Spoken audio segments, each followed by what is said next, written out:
Look, I'll start. So, firstly, welcome everybody to this evening's Local Development Framework Subcommittee on the 21st of June. The evacuation procedure, I think most people know it, they've been here before, but we're not anticipating any drills. So, if you do hear the alarm, it's a genuine alarm. Fire exits to the rear, and the way you came in, the forming up point is in the car park by point G, I think it is. Can I ask, if the alarm does go off and we go outside, please don't leave until you're told to do so by the responsible officer or the fire and rescue services. And Nick, I presume you are the senior officer tonight. Follow me, Chairman. Okay, thank you very much. Apologies for absence, members away on official business. We have quite a few apologies. Apologies from Councillor Simpson. Unfortunately, he had his operation today and he's unable to drive. Councillor Hayfield, not heard from Councillor Humphreys. Apologies from Councillor Simmons. Councillor Riley is subbing, thank you. And apologies from Councillor Dervix and Aidan Phillips is subbing. So thank you very much. Welcome to everybody else. Are we happy to accept those apologies? Okay. Are there any pecuniary or non-pecuniary interests on anything on tonight's agenda? What do you want me to make you aware of? Okay, thank you very much. Minutes of the last meeting. I can turn my mic on. Turn the mic on. Turn the mic on. Minutes of the last meeting on the local development framework on the 26th of March. Everybody had an opportunity to look at those minutes. I'm happy to take that as an accurate record of a proposer. Yeah, Councillor Ridley, I second that. Well, thank you, lovely. Thank you. All those in favour? Carried. Thank you very much. Okay, so tonight we have one item on the agenda, which is to look at the draft local plan, otherwise known as Regulation 18. I will move us straight on into that item. You give it yourself, or is it Greg? Okay. I will start off, Chairman. I've got colleagues here to help respond to any questions. I'll just do a very quick overview, Chairman, if I may, as to why we're here. The previous local plan that we had is just out of a 5-year time period, and this council's committed itself, which is very commendable, to reviewing the plan, having an up-to-date plan. And that's important because, as you will be aware, because the housing delivery test, the supply of housing has not materialised by developers in the way that we'd like. So we are at risk to development on appeal, and that has actually been the case in this borough.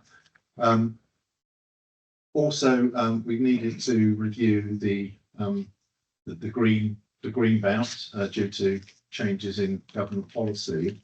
And also we need to make sure that we have an adequate supply of employment plan, both at strategic level and at local needs level.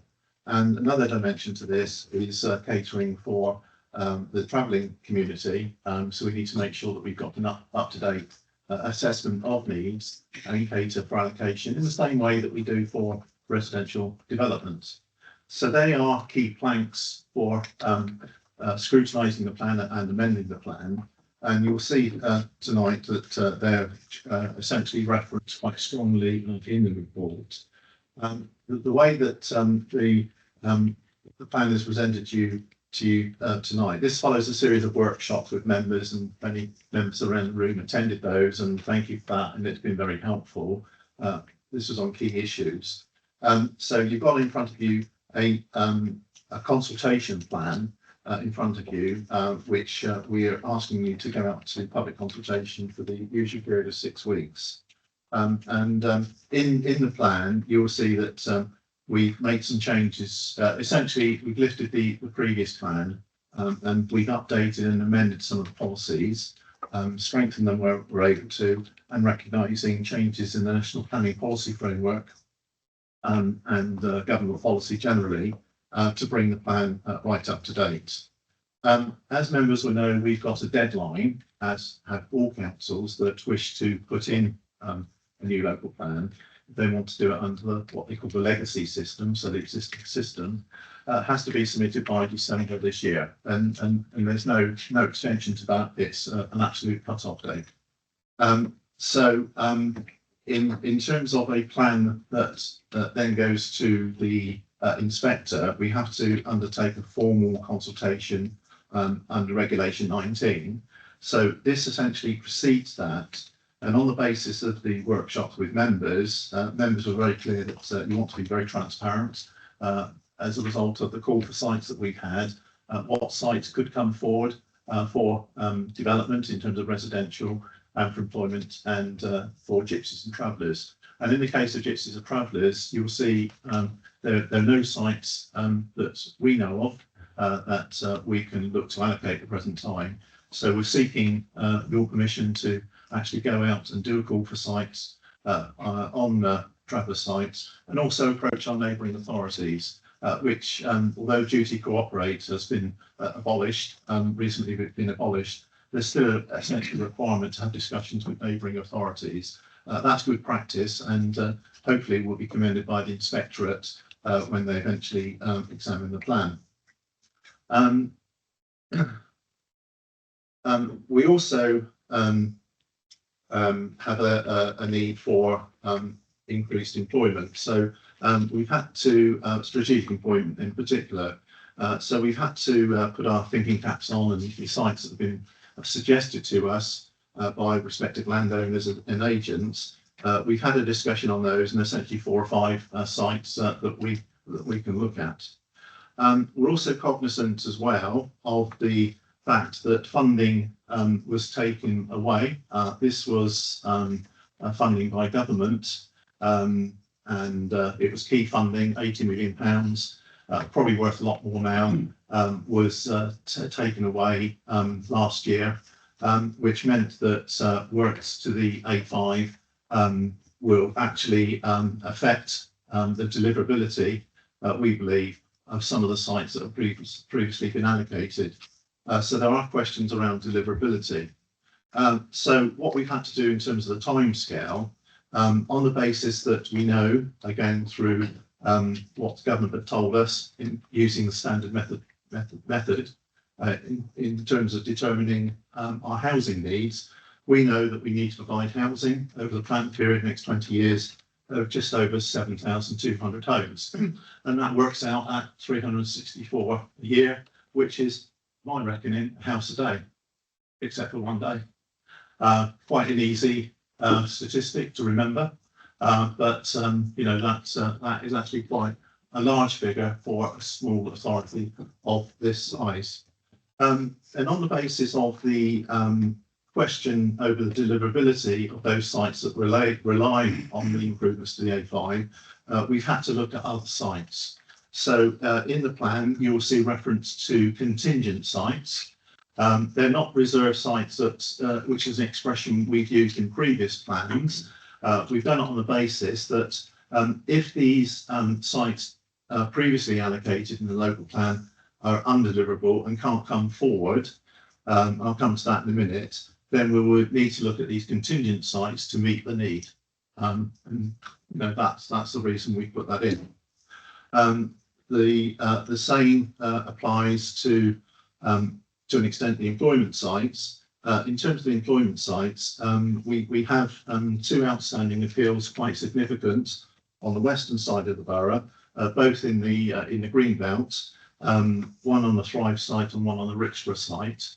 The Richborough site appeal has been considered already. The inspector that heard that last month is also considering the Thrive appeal, which is for I think 100 hectares, 120 hectare site on the north of the borough.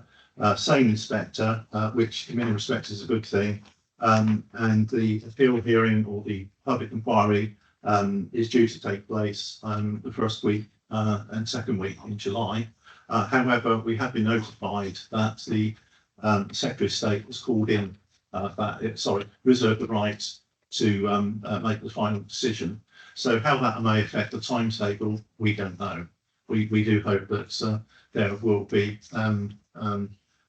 cognizance of the fact that we need to get a local plan approved. So with those issues in mind, we still need to progress the plan. So like the residential sites, we've looked at the other sites that have been proposed to us, and we've referred to those as contingent sites. There is a preferred site at the north of the borough, No Man's Heath, but there are other sites there that we do need to consider because they've been put forward. Chairman, there is an addendum to the reports, and I'll just say what they're essentially about.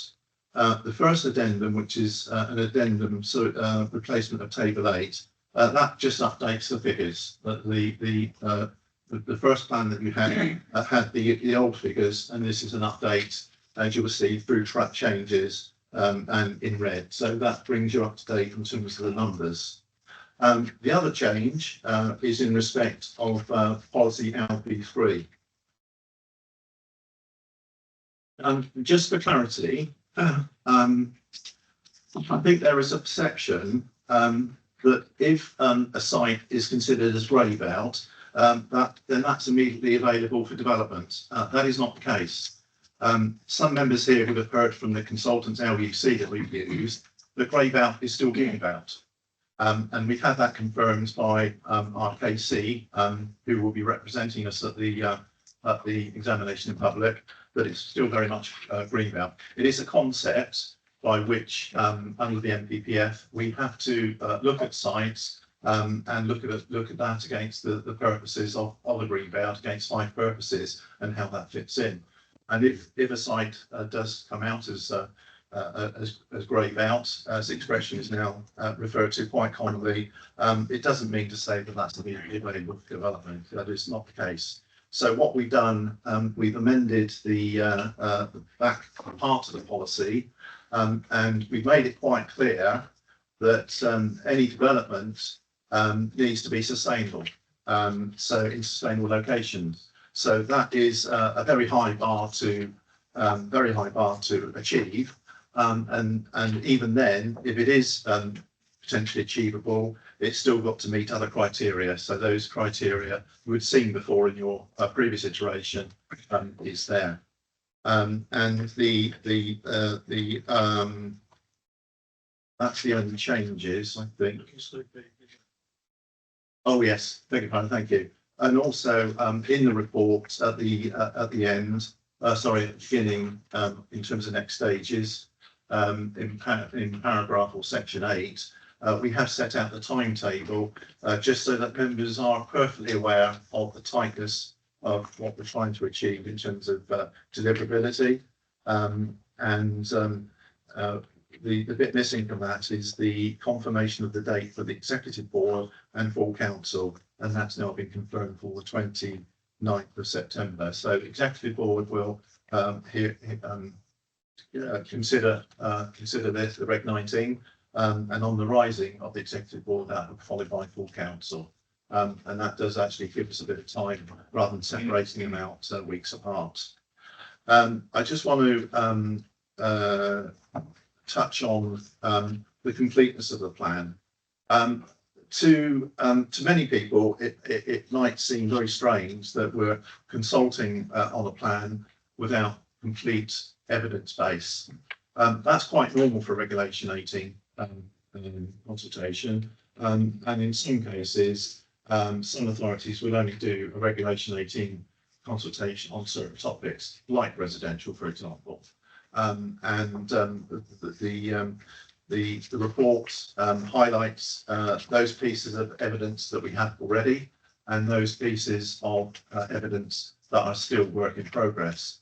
The key pieces of work in progress is the final report on the Greenbelt analysis, and also the gap study, and also the strategic transport assessment.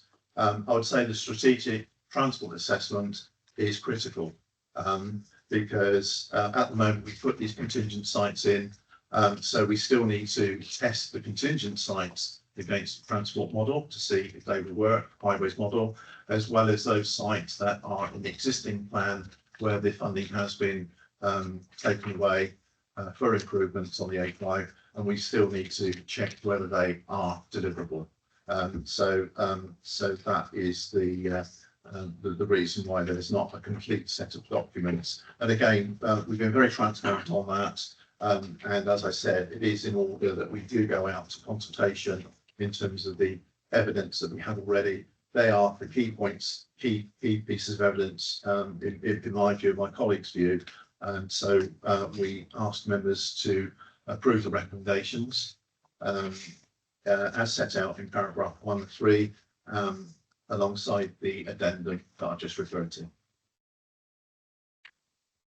Okay, thank you, Nick. So just to clarify, I want to make a point. This is the draft plan. This is not the stone. This is still what will go through the test of further consultation with our residents, and then be brought back to both exec and full council before it goes out to a regular team, which then is a submission to the inspectorate. My understanding. Okay. And in the meantime, we've also got to do the Egyptian traveller call for sites to try and identify some sites. Okay, thank you. Do you have any questions? Yes, that's Osborne. Yeah, thank you, Chair, and thank you, Nick, for that really concise, complete report. It's given a background really on where we were. I think it was a good decision to put a local plan in on reflection. I think it was. But now obviously the pressure's on deadline time in December that can't be moved. Obviously, being a councillor for Polesworth, I recognise that with the A5 that's already overused, massively overused. So the developments in Polesworth and Dordon, the inspectors or two inspectors both ruled that was critical to that moving forward upgrade on the A5. I think, like you said, it was 80 million. I think now that's gone up north to about 170, 180 million, probably a little bit more. So possibility of that seems to have gone away. Obviously, it's good to hear from a personal point of view that site now doesn't look as if it's going to come to fruition without that A5 corridor. And other areas are being looked at. It's never good for any area really when there's a lot of pressure. Like you say, it is a nice easy figure to read, a house a day. A house a day keeps the government away. It's going to be a saying I think that we may adopt here at North Warwickshire Borough Council.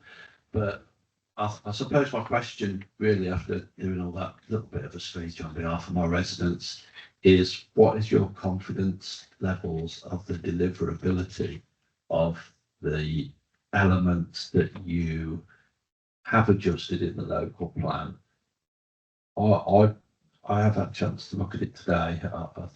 Apologies, I'm not very well at the minute. I think the sun's got to me a little bit, not in the detail I'd have liked to, but on the surface, I think it's a good plan, and I think it is ready to go out as a draft.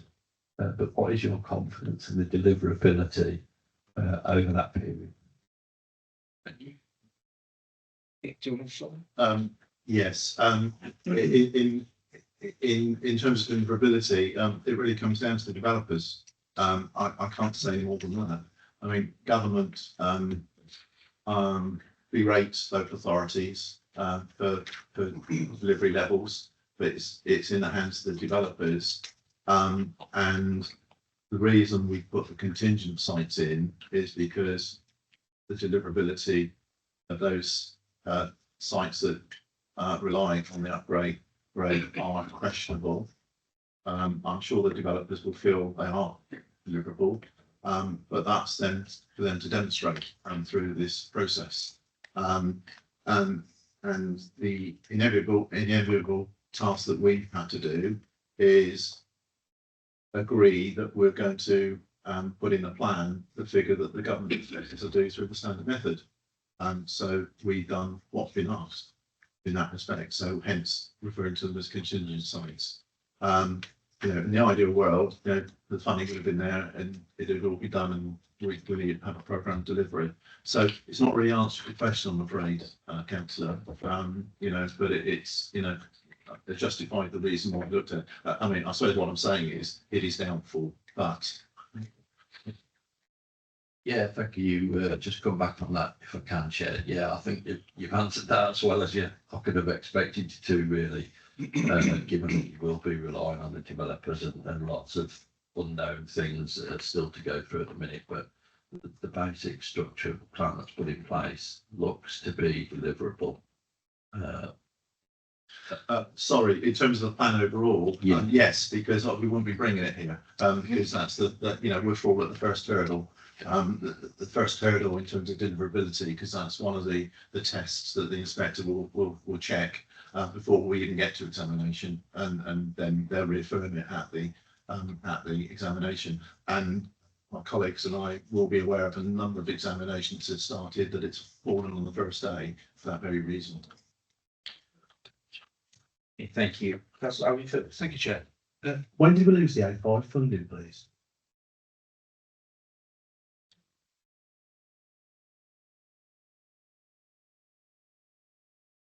I think that we're nearest it's either March or April in 2025, so last year. Last year. Yeah. Thank you. So we've just heard about contingent sites, secondary sites that if the A5 falls through. When did we start developing that idea?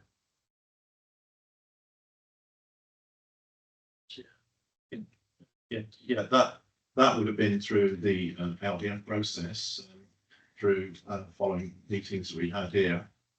So, yeah, and particularly from the last Reg 18 on issues and options paper. So where sites have been put to us to consider. So we developed the idea from the last Regulation 18 assessment. That helped clarify the position and gave us the opportunity to look at contingent sites. So there was an idea for contingent sites before the previous Reg 18. I wouldn't say that because we were still. So you just said it helped clarify, so there must have been an inkling. If I could finish, please. That's right. We're in a position where we're still trying to get some funding to come in, so we have been pursuing that. But as time goes by, it hasn't materialised. So we've needed to look at how are we going to achieve the government's target. Funded the A5. Funding the A5 in terms of, yeah. And what do we do to do that, please? Where do we look? Well, there's been discussions with all the relevant agencies that have responsibility for funding. Okay. So contingency sites came from the previous Regulation 18. So nowhere here does it say. Essentially, I present sort of been trundling along hoping the A5 was going to be developed. We looked for funding, which I was doubtful we're going to find 180 million. It was always in the back pocket to potentially do secondary sites. So would it be fair to say that we're running sort of two simultaneous plans at the same time-ish? We can only run one plan. I think I can see where you're coming from. What we're doing, I suppose, using the expression hedging our bets. Hedging our bets, because I come back to the fact we have got to provide the 7,200 of units. There is no question about that. If we don't show that, we fail. And so we've had to look at alternative ways of achieving that. So there are very few options. But we put all our eggs into the A5 and then had a backup plan just in case. The sites relying on the A5 were a considerable chunk of the development needs identified in the previous local plan, and you do not normally take out sites unless it's questionable about deliverability. And with funding, that has been a key issue. Let's come back on. So when do we start using the previous local plans act copy?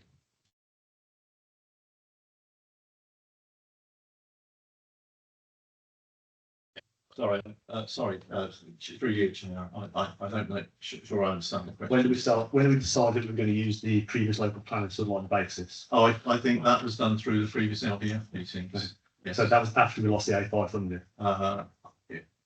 I can't be sure of that. It might have even been before. Excuse me a second. Very good thing. Yeah, for clarification through you, Chair. It was last July that the LBF agreed to do the review of the existing local plan. So what we've had regulation 18 previously is, and what we're sort of trying towards here is, there's nothing here that says really to Joe Public, this is sort of an A and B option. It's got was like fallback in it and things like that, but there's nothing that says bluntly to Joe Public, if the A5 falls, you're going to get some houses around by you. It very much how the hinges on the A5. Now I'm talking about like really plain text, like right, you know, some blindly obvious. And we don't have the A5 documentation in there. And I think that's probably sort of a little bit unfair on the public that a fundamental part of the documentation they have to make a decision on is not in the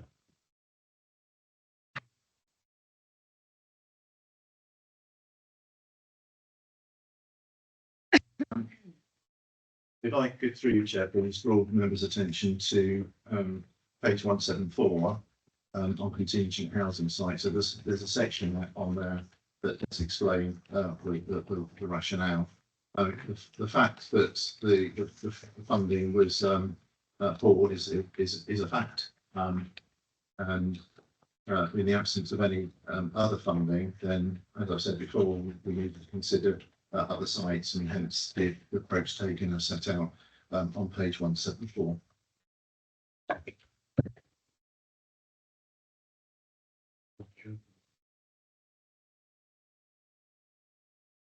so there's no need really for strategic plan, is there? From the A5 strategic plan, is there a need for people?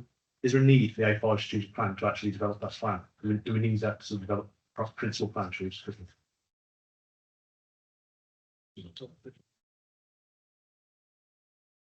So to deliver our figure, our requirement, as it stands, there is a requirement that we need to pursue the strategic allocation from the last local plan that require the A5 to come forward. Having said that, the contingent sites, we're not suggesting in the local plan that if the strategic sites come out, all the contingent sites are going to replace those numbers. There might be a percentage difference where some of the strategic allocations can come forward based on the strategic transport assessment, and we can still deliver some of the contingent sites. I think so what I'm saying is the principal sites on the A5 may be potentially deliverable if we have the A5 assessment in place, is what we're saying. Yes. So that really is cool. It's a bit hard to vote for something that we don't have that idea and we don't have that percentile line, which is not your fault. We don't have that. I do think it was a bit clear that we were really introducing a contingency plan that run parallel to this. I think, and I know there's been lots of meetings about it. There's been, shout out for that. Could I just follow up on Councillor Overford said?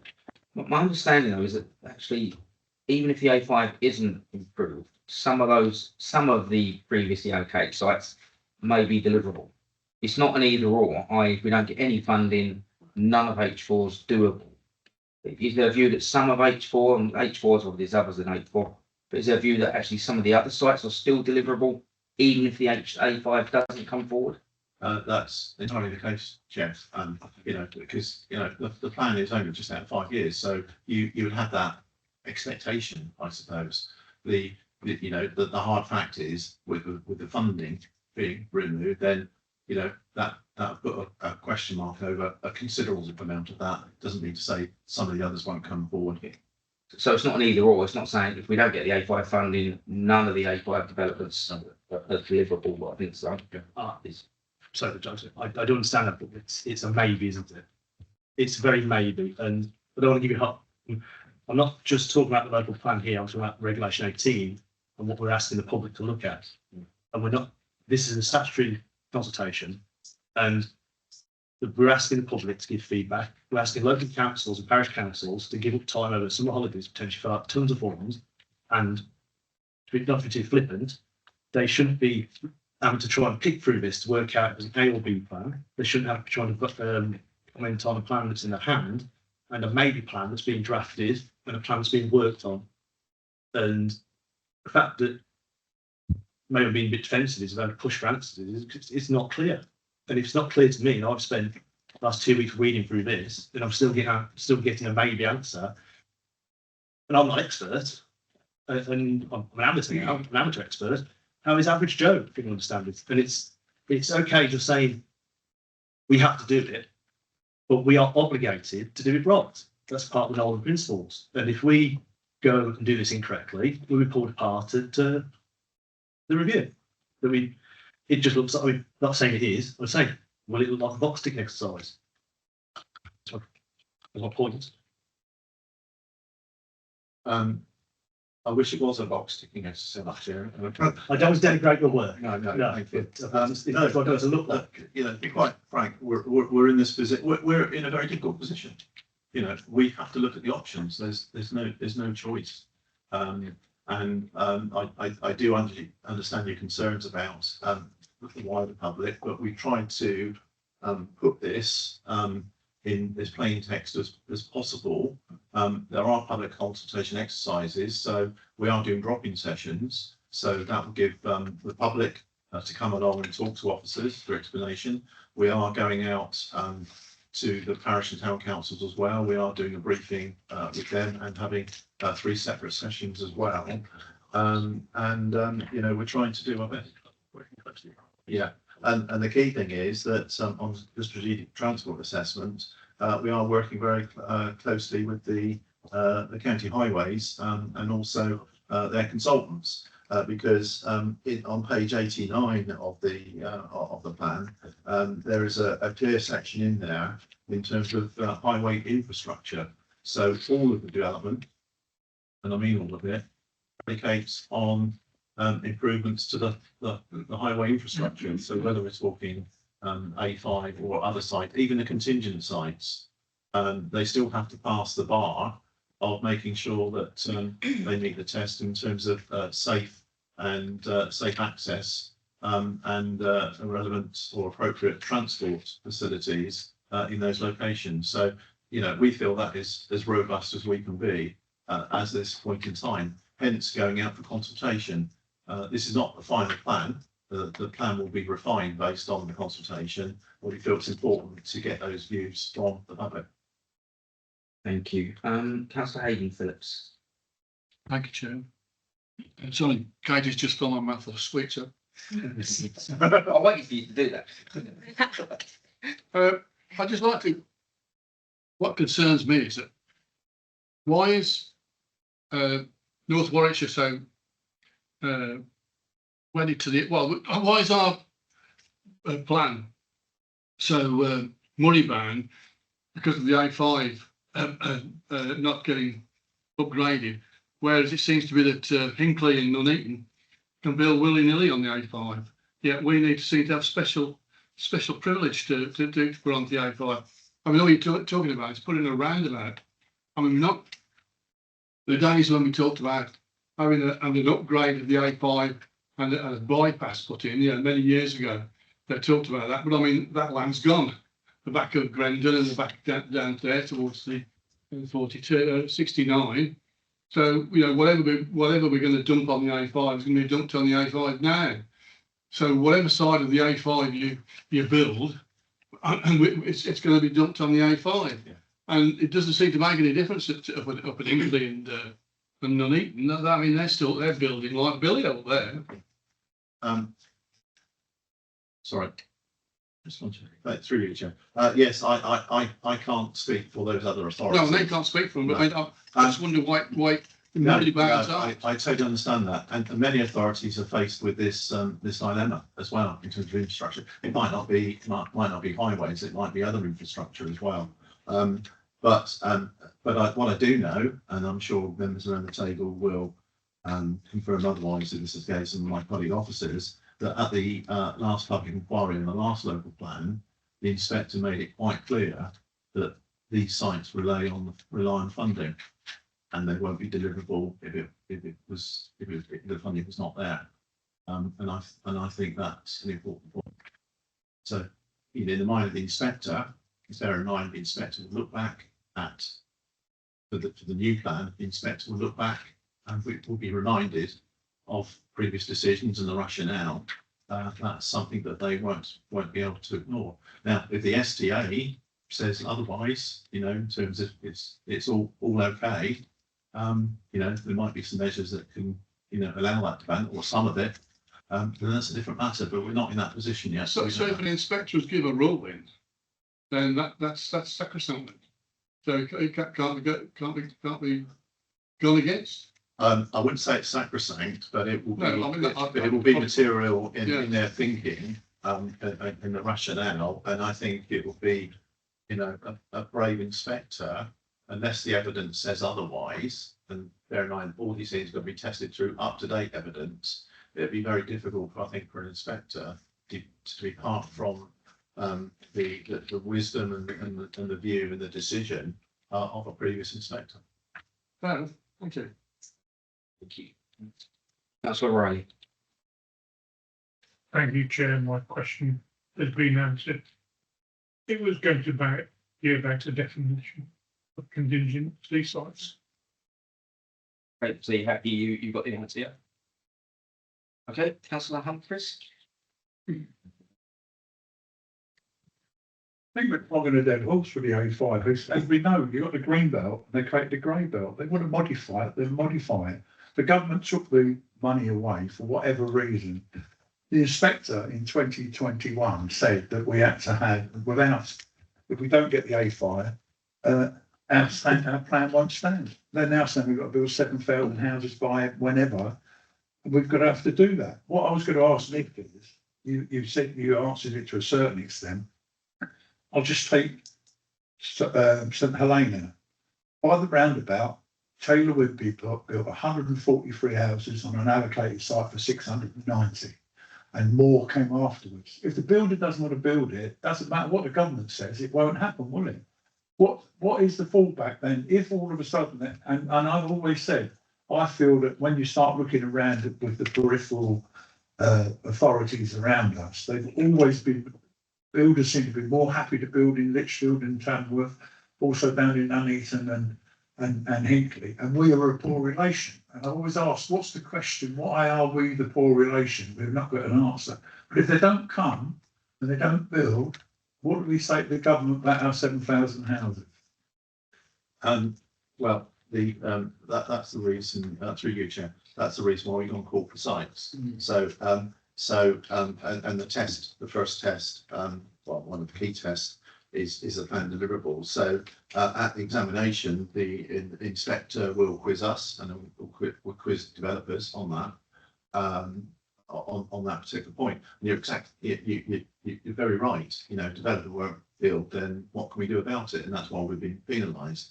And if you have had the opportunity to attend a hearing or an appeal where a developer has put in an application on a non-allocated site, then, and there's been several in the borough, if you listen to the evidence provided by the developer who's wanting the developer, they will question the deliverability of these sites, and that's what they're there to do.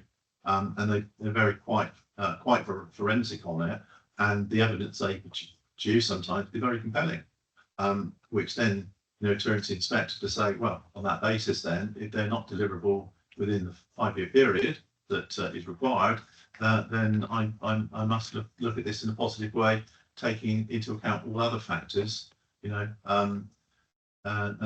the site is suitable for development, and there's a good opportunity that the inspector will find in favour of the developer, and that's happened in the borough. Can I just say, if I come back on that, you can only find in favour of the developer if we've said no and we want to push forward. If he doesn't say yes and do something in the first, I've sat, Mike Osborne's left now, in a meeting with Tamworth Council in 2015. You there, Dorothy, and we talked about the Red Rose site was finishing, they were talking about building down Robies Lane and everything. In fact, I think it was 2012. That's how long ago it was, and they still haven't built yet. It's the stick is held at both ends by the builder. If it suits him to do it, he'll do it. And I just don't know how we're going to encourage it to do it. Whether there's anything in terms of government initiatives that allows them to make it cheaper or whatever, I don't know. But I don't know what will happen when we get to 2031 and we've only built 1,000 houses. Thank you. I don't think I've got an answer to that because, Councillor Humphreys is right. I'm wrong. Right. You're right. You're right. No. This is the dynamic. We and all other local authorities. Yeah. True. Councillor Hobley. Thanks, Chair. You are right what you're saying, David. Just one of the applications is a pending planning application on H9, H10. It's one of the Hartshill ones, and it's been in since 2018, and it's still pending. So completely, that's not going to deliver. And it's been there since 2018, so I completely agree. I just wanted to put a few bits on record in this meeting. Just for the record as well, I know I'm a borough councillor, but I am elected member for Hartshill. It is my job to represent them people, and I do think Hartshill's fared quite well in the local plan. The surrounding villages, however, not so much, but we're not Northern, sorry, and we're not Polesworth. And we are faring quite nicely compared to sort of other neighbours. I just wanted to put it on record about some population statistics for Manchester and Hartshill. The Kirby Glebe site, the entrance is obviously in Hartshill, and the bulk of the site comes under the Manchester ward. Manchester's got 4% of the population of the borough, and Hartshill's got 5.62% of the population of the borough. And we've got 90% currently of the traveller allocation. So just putting it out there again. Another thing, like I say, I'm quite happy with Hartshill's bit, but we are getting land which is H10. Sorry, I must have been talking about a different one. Yes. There's a couple of planning applications that have been passed, they're all ready to go, but we are waiting on highways, and I appreciate page 89 or whatever. I have folded it over. I've got all these folded pieces of paper folded over. Highways is a huge problem for these local plans. There is I don't know if anybody knows the area, I know we've spoken about it before, and Galley Common, Flower Hill Road is Nuneaton. And it's had, I think, 2,000 new houses over the last sort of 5 years. That directly impacts on the traffic coming through Hartshill in the village. And I'm saying we're not going to build these houses until we've had these road improvements to Flower Hill. But like Dave was saying, if they don't happen, it's not that these houses aren't going to get built. And I just think, where are they going to go? And one more point I just wanted to get on the record is page number, sorry, like I said, I've got loads. Page number 122, RH3. Obviously, I've got, an interest in Western Town Football Club. I just want to understand really why we've still got RH3 as a reserve site. 46 dwellings when we're trying to work with that football club to make it, give them a lease. I don't know who can answer that question, Chair, but I just wanted to, can you answer it? Yes. In terms of the football club, Chair, if I may, that was a reserve site in the previous scheme, so we have to consider it again. I'm able to say actually that if that site is allocated, in the final plan, then there will be requirements to provide replacement sports facilities of equal or better requirement, and that's set out in national planning policy. So you know, that's not explained in there, but otherwise, too many explanations and it become a bit difficult. But you know, if we had the sorry, too unwieldy. But you know, and an examination that came out, that would be the response. So you know, so it is a very strong maybe now.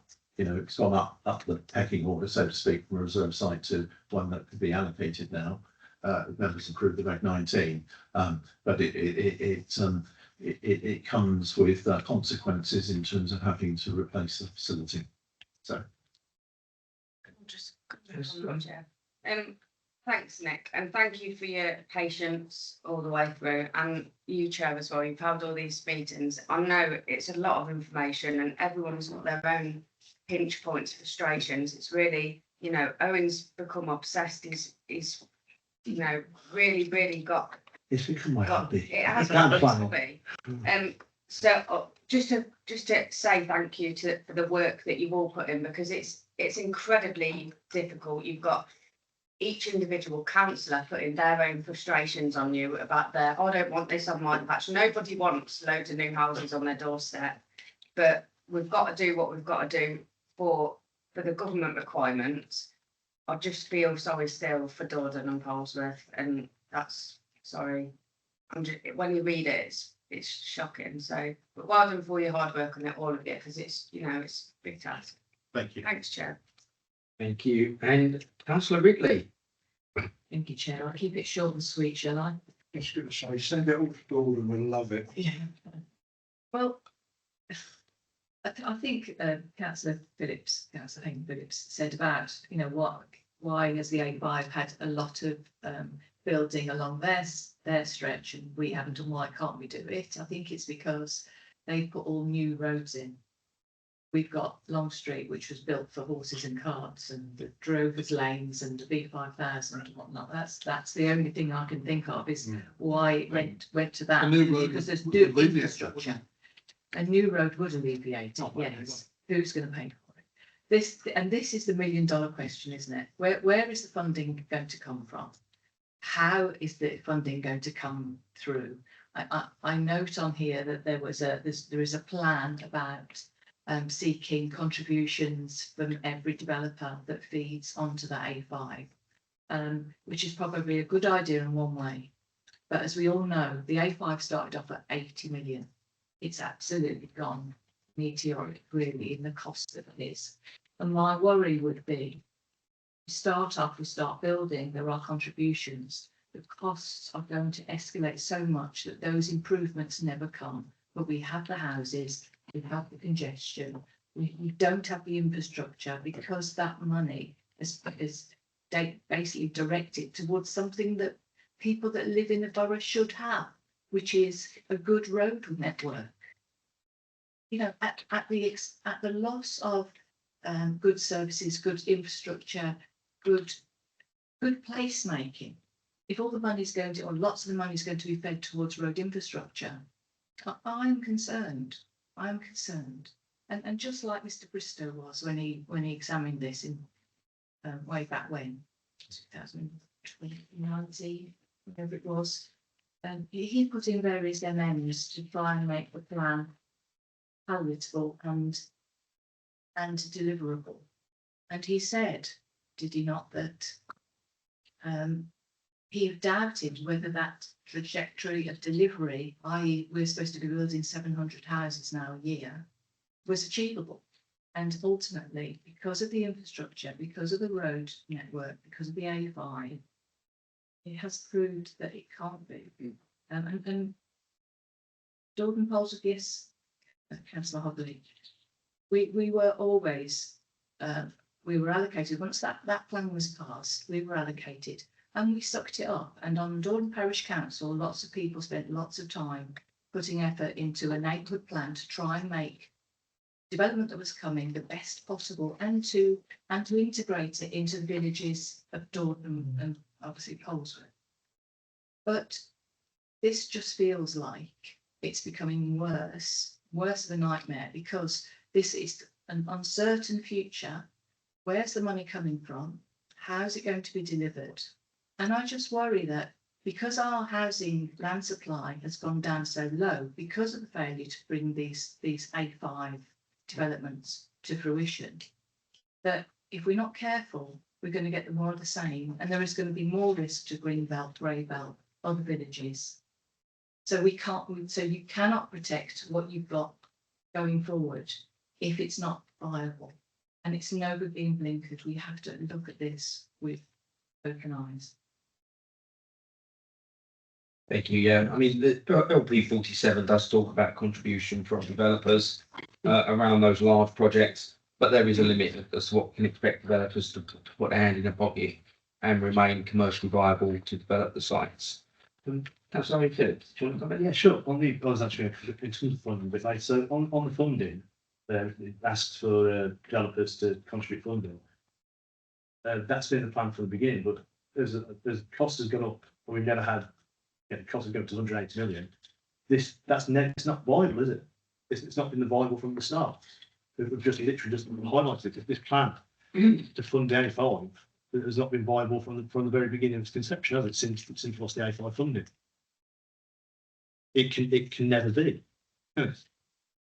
We just accidentally just answered our own question. Well, I think and my opinion, my view. I'm not accusing the officers. Anything I'm saying is, we just stumbled into the elephant in the room. No, because my understanding, and correct me if I'm wrong, is that there are elements of of those developments we've allocated along the A5 that aren't possible without the enhancements. Yes. What we don't know as we sit here today, we haven't got the strategic transport assessment, is what that is. And that's what I'm saying. Well, it's not.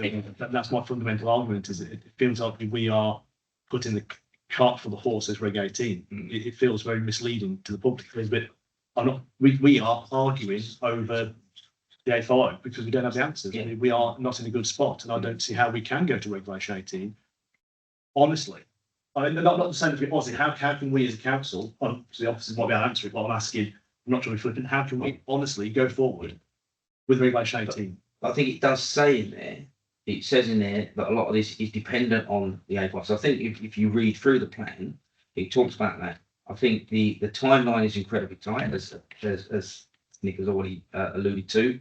And it is about seeking opinions. Yeah. And I do take on board your point that actually we understand it. We kind of go through this, we get it. For a member of the public trying to pick all of this up, it's incredibly challenging.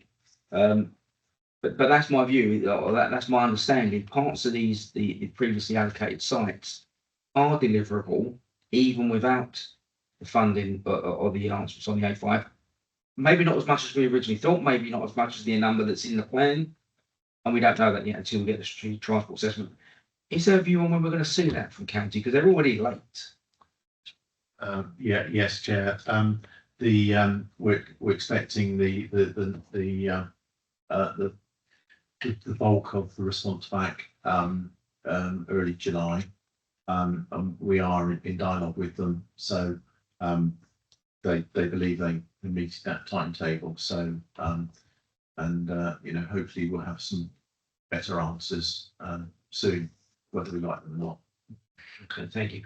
Councillor Hayden Phillips, did you want to come back? Just to come back on what Vinny was saying, I mean, as far as I can see, the Dinkley and haven't put new roads in particularly. They're just putting new roads onto the A5. I mean, and that's all I'm saying. I mean, the plan we had for the A5 was to meet Robinson Affair, that put a new island there and some twiddly bits at the end. And that wasn't going to take traffic anywhere, was it? That wasn't going to do anything. That wasn't an upgrade for the A5. All we need is a reasonable island to bring the traffic safely onto the A5. That would hopefully alleviate if it ever went forward. I mean, I was never in favour of building the houses in Dordon and Polesworth. Our group was never in favour of that at all.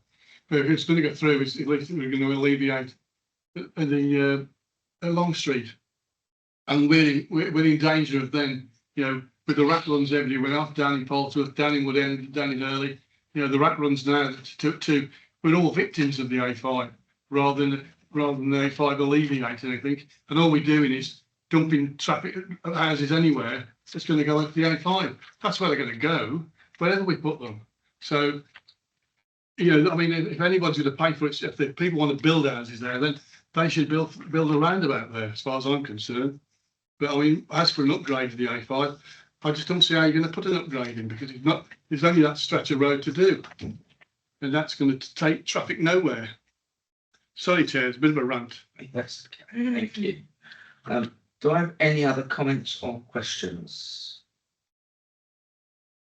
I'm sorry, I appreciate all the work the officers have done. It's not a reflection on them, but I don't feel we can vote for this in its current state. Like, I feel it's modern. I don't say dishonest, because that's not the word I'm looking for. I don't feel anybody can look at this and really get a true answer, because, paraphrasing, it feels like a choose your own benchmark at the moment.